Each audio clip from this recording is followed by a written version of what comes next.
Karibu Mtungini kupitia hapa Open Online Media. Leo tunakuletea habari kutoka kanda ya kati, kitaifa na pande zote za dunia. Hii ni safari ya habari, uchambuzi na maarifa. Mimi ni Erastus Andrew. Naibu Waziri wa Katiba na Sheria Mheshimiwa Zainab Katimba amesema ukatili wa kijinsia ni kosa la jinai na kwamba kila mwananchi ana haki na wajibu wa kuripoti matukio ya kiukatili ili kuhakikisha waathirika wanalindwa na haki inatendeka. Mheshimiwa Katimba amesema hayo mkoani Singida wakati wa uzinduzi wa kliniki ya huduma ya msaada wa kisheria, hafla iliyoongozwa na Waziri wa Katiba na Sheria Mheshimiwa Dr. Juma Zuberi Homera. Amesema serikali imeweka mifumo mbalimbali ya kuripoti matukio ya kiukatili kurahisisha upatikanaji wa msaada kwa waathirika. Naibu Waziri Katimba ameongeza kuwa serikali imeanzisha namba maalum ya bure ya kutoa taarifa za ukatili wa kijinsia hususani kwa watoto ambayo ni 116 pamoja na nambari ya Wizara ya Kituo cha Huduma kwa Wateja 0262160360. Swala la ukatili wa kijinsia ni miongoni mwa changamoto kubwa ambazo zinaikabili jamii yetu. Na ukatili wa kijinsia hauathiri wanawake na watoto au tuseme wale waathirika binafsi wao wenyewe, lakini pia inagusa kwa kina haki za binadamu, usalama wa jamii na mustakabali wa taifa letu kwa ujumla. Kwa muktadha huo, ukatili wa kijinsia ni kitendo au vitendo vya unyanyasaji au mateso kinachofanywa dhidi ya mtu kwa misingi ya jinsia yake na husababisha madhara ya kimwili, kisaikolojia, kihisia, kijamii au kiuchumi. Ukatili huu unaweza kumkumba mtu yoyote, sio tu wanawake, sio tu watoto, ni pamoja na watu wengine. Wanaume na wenyewe wanaweza kukutwa na ukatili wa kijinsia, watu wenye mahitaji maalum. Kwa hiyo jamii nzima inakuwa imeathirika, lakini kwa jinsi nchi yetu, mazingira ya kijamii, kiutamaduni na kiuchumi, watoto na wanawake wameendelea kuwa waathirika wakubwa wa vitendo hivi vya ukatili wa kijinsia.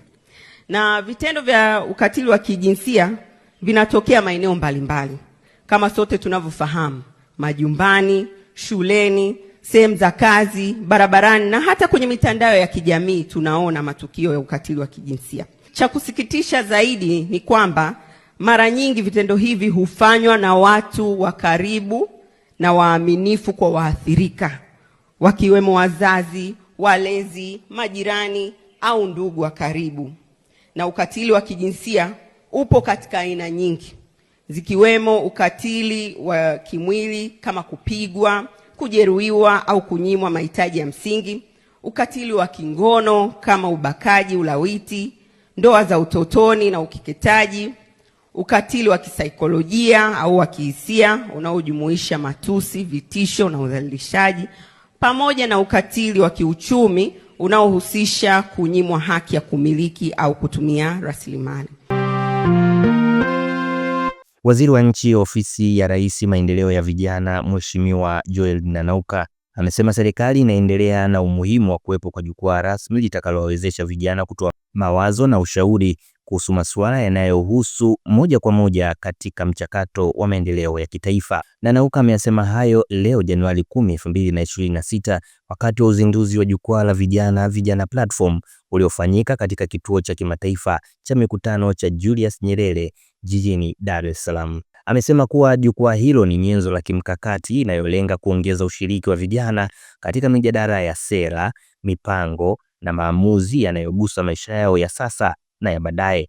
Ameeleza kuwa kupitia Vijana Platform, vijana wanatarajiwa kupata fursa ya kutoa sauti zao kwa uwazi, kushiriki katika majadiliano ya kijamii na kiuchumi, pamoja na kuchangia mawazo yatakayosaidia kupanga mustakabali wao na wa taifa kiujumla. Vijana wenzangu, serikali inatambua wazi kuwa mafanikio ya jitihada hizi hayawezi kupatikana kikamilifu bila kuwepo kwa jukwaa rasmi ambalo ni shirikishi, lakini pia jukwaa ambalo sio tukio, litakuwa ni endelevu, litakalowezesha vijana wenyewe kutoa maoni yao, mawazo yao na ushauri wao kuhusiana na masuala yanayowahusu moja kwa moja. Ni kwa msingi huo ndipo serikali imeamua kuanzisha jukwaa la Vijana Platform. Jukwaa hili ni nafasi mpya na ya kimkakati inawaweka vijana katikati ya mjadala wa maendeleo yao wenyewe. Kupitia Vijana Platform, vijana wanapewa nafasi ya kusikika, kushiriki na kuchangia moja kwa moja katika kujadili masuala ya ustawi wao, maendeleo ya kijamii na kiuchumi, pamoja na mustakabali wa taifa letu. Vijana Platform sio tukio la siku moja, wala sio jukwaa la kusikiliza hotuba pekee. Ni nafasi ya kudumu ya mazungumzo ya kweli kati ya serikali na vijana, ili waweze kusema wanachopitia, wanachokihitaji na wanachotamani kwa maisha yao na kwa taifa lao.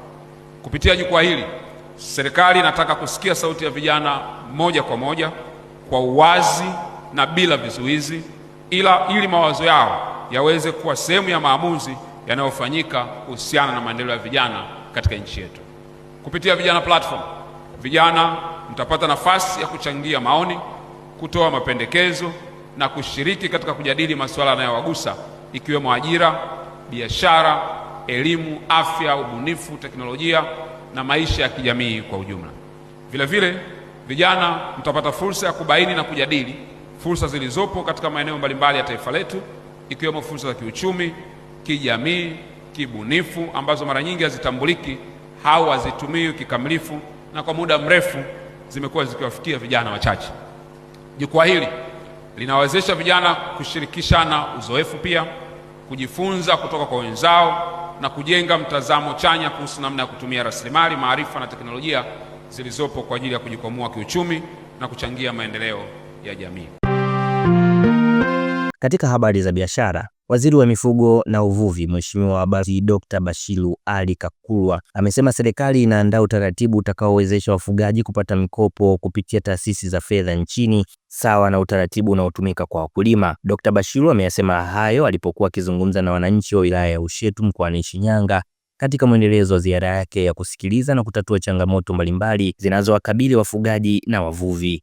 Amesema lengo la mpango huo ni kuwezesha wafugaji kuongeza uzalishaji, kuboresha ufugaji wa kisasa na kuimarisha mchango wa sekta hiyo ya mifugo katika uchumi wa taifa. Wakulima wanakopeshwa, lakini mara chache sana wafugaji kukopeshwa. Na kama huwezi kukopesheka, ni vigumu sana kupiga hatua kubwa. Lakini tatizo tulilonalo, mabenki yetu, gharama za mikopo ziko juu. Watu wanaogopa kufilisiwa. Tunataka kuweka utaratibu mzuri, wafugaji nao wakopesheke kwa kutumia mifugo yao, na mikopo ile iwe inalipika na ya gharama nafuu, ili waweze kufuga kisasa. Ukisema mfugaji afuge kisasa, maana yake atafute mbegu bora ya ng'ombe, na hiyo inahitaji fedha. Inatakiwa awe na ardhi na alime malisho, na hiyo inahitaji fedha. Kwa hiyo tunataka tuangalie mfumo mzima wa ukopeshaji, ili wazalishaji wote, wakulima, wafanyabiashara, wafugaji, wavuvi, waweze kupata mikopo inayolipika, waweze kuendesha shughuli zao kisasa na kwa tija. Tuhitimishe na habari za kimataifa. Rais wa Marekani Donald Trump amesema atachukua hatua kuhusu Greenland, iwe wanapenda au hawapendi. Kauli hiyo imezua mvutano wa kidiplomasia, huku akipinga madai ya Denmark kuwa na mamlaka kamili juu ya eneo hilo lenye umuhimu wa kimkakati. Akizungumza na waandishi wa habari, Trump amesema Greenland ni eneo lenye thamani kubwa kwa maslahi ya kiusalama na kiuchumi ya Marekani, akisisitiza kuwa nchi yake haiwezi kupuuza nafasi ya kijiografia ya kisiwa hicho katika eneo la Arktiki. Kauli hiyo imeibua kumbukumbu ya jaribio lake la awali la kutaka kuinunua Greenland wakati wa urais wake, hatua iliyokataliwa vikali na Denmark. Kwa upande wake, serikali ya Denmark imesisitiza kuwa Greenland ni eneo huru linalojitawala chini ya falme ya Denmark, kwamba mustakabali wake hauwezi kuamuliwa na mataifa ya nje. Na huu ndio mwisho wa taarifa ya habari kutoka hapa Open Online Media, na kwa hayo tunafunga duru ya mtungini kwa siku ya leo. Endelea kutufuatilia katika mitandao yetu ya Instagram, Facebook na YouTube, bila kusahau kutusikiliza kupitia tovuti openmedia.co.tz. Mimi ni Erastus Sendro.